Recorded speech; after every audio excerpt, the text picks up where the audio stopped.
Ya Muhammad, da'il qadam 'ala al-qadam. Ay ضع رجلك على ما قدمنا لك من دار الكرامة للخلق وهي الجنة.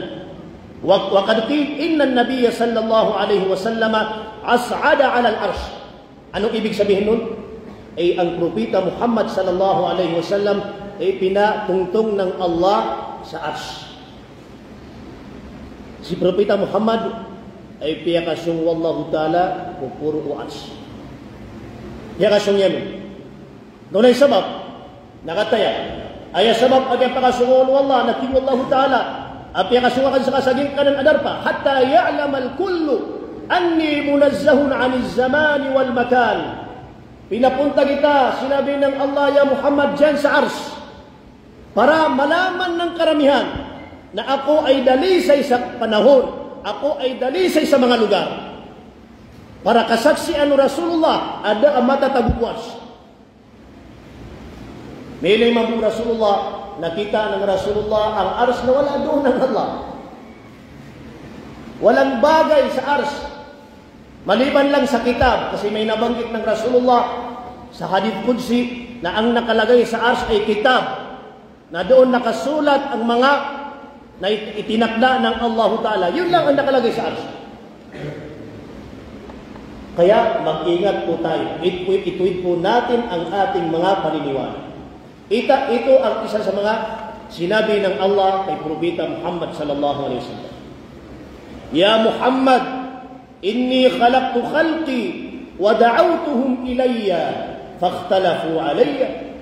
Ya Muhammad, aking nilikha ang aking mga alipin at saka ipinag-utos ko sa kanila na ako ay sambahin at ako ay makilala ng tunay na ma'rifah. Fakhtalafu alayya, subalit sila ay nagka-watak-watak.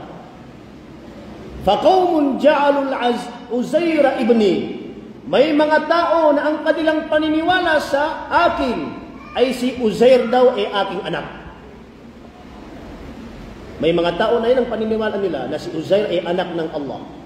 Wa anna yadi maghlula, at ang kanilang paniniwala na ang aking kamay daw ay literal na maglula. Anong ibig sabihin ng maglula? Nakapalutak. Nakatali. Wahumul Yahud, sila ang mga Yahud, sinabi ng Allah. Yun ang paniniwala ng mga Yahud. Nakagapos. Nakagapos ang aking kamay. Literal. Wa qawmun za'amu anna al-Masih ibni, may mga tao sinabi ng Allah, ya Muhammad, na ang kanilang paniniwala na si Kristo ay aking anak.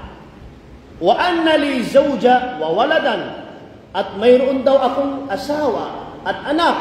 Wa humun nasara, sila ang mga Kristiyano.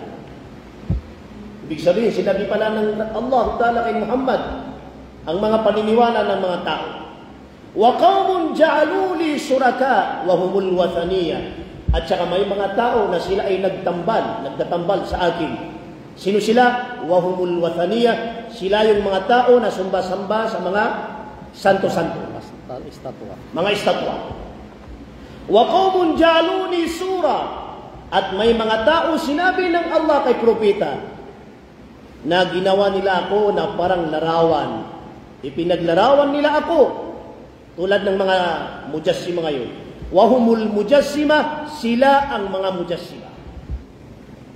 Kasi ipinaglarawan nila sa kanilang mga puso na ang Allah ay may 5, may mata, may buhok, may likod, may paa.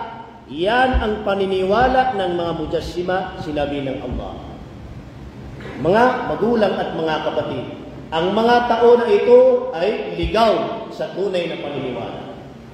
So ano ang ibig sabihin nun? Sinabi ng Allah ay siya ay laysa kamithlihi shay. Ang Allah ay walang kahintulad na kahit anumang bagay. Pag nasa iyong puso na ikaw ay naglalarawan ng aking Panginoon ay ganito,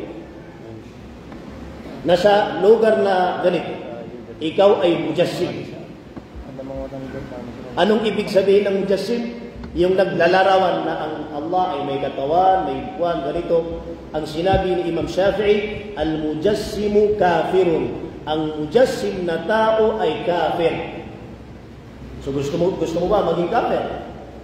So iwasan po natin ang paniniwala na tajsim. At saka mga magulang at mga kapatid, hindi lang ang Allah ang nakausap ng propeta. May mga bagay sa kalangitan, malapit sa kalangitan, na napakalaking bagay, alipin ng Allah, nilikha ng Allah, na nakausap rin ng Rasulullah sallallahu alaihi wasallam. Tulad ng arsh. Ang arsh mismo ay nakausap ng Rasulullah. May nagtatanong, nakakapagsalita ba ang arsh? Subhanallah. Binanggit natin kanina, bundok ay nakapagsalita. Nakapag-usap sila kay Propeta Isa. Paano pa kaya ang arsh? Bundok yun, nakapagsalita. Nakapag-usap sila kay Propeta Isa alayhis salam. Dahil binigyan ng Allah ng kapangyarihan na siya ay nakapagsalita, ay makapagsalita talaga. Kahit anumang bagay na sa paningin natin na hindi na makakapagsalita, subalit pag binigyan ng Allah ng kapangyarihan, yan ay talaga 100% na makapagsalita.